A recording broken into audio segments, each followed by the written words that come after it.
12 years. That's how long we'd been together. A number that felt both safe and dangerous. Safe, because we built a life that seemed unshakable. Dangerous, because we'd started to take it for granted. That night, our anniversary dinner was meant to be a celebration, a quiet reminder that after all the storms, we had made it. I booked her favorite restaurant, the one where we had first said I love you. She arrived late, radiant in a deep burgundy dress. Her perfume was faint, familiar, the kind that always made me lose my train of thought. But there was something different in her eyes, a distance I couldn't name, like a cold draft sneaking under the door. We talked, we laughed, we pretended. She told me about work, her new manager, an upcoming trip she might take. I smiled, forcing myself to ignore the small knot tightening in my chest. When my phone buzzed, I excused myself. Just 5 minutes, I said. A quick call from my brother about Dad's health. The cold air brushed my neck as I stepped outside, the sound of glasses clinking and faint jazz fading behind me. When I returned, her seat was empty, her wine glass still half full, her shawl draped over the chair. I looked around, half smiling, assuming she had gone to the restroom or taken a call. But minutes passed 10:20. The waiter approached, awkward. "Is everything okay?"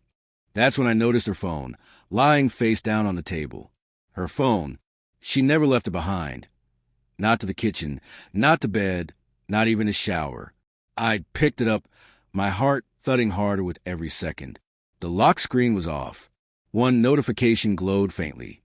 "See you soon, Red Heart." I stared, my brain refusing to connect the dots. My first instinct was denial. Maybe it was an old message. Maybe it meant nothing. But my gut twisted, whispering the truth my heart didn't want to hear.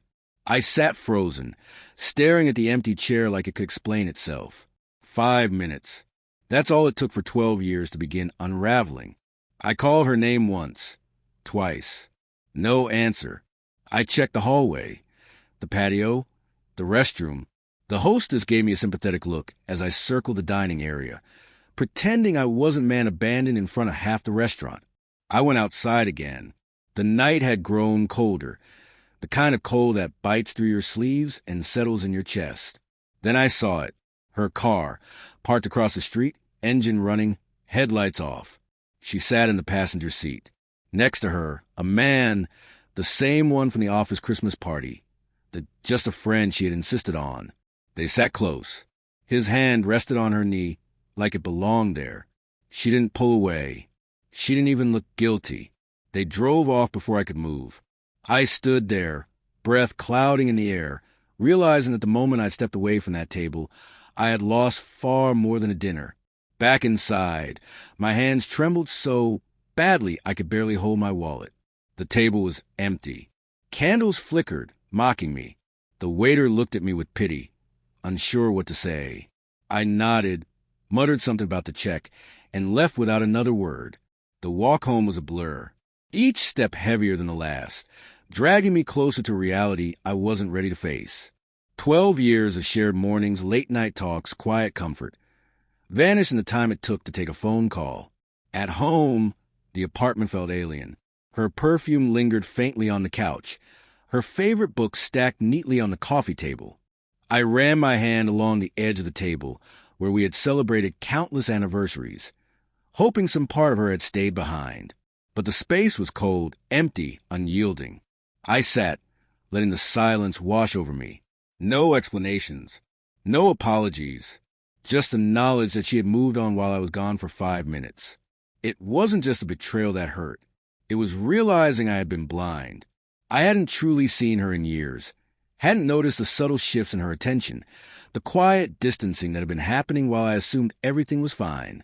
Regret is a quiet, persistent shadow. It doesn't scream. It doesn't break doors. It seeps in, fills the empty spaces, and makes every memory ache. I had lost everything at the table where we were supposed to celebrate our love. All I could do was sit in the hollow aftermath, wondering how 12 years of shared life could slip away in a single moment.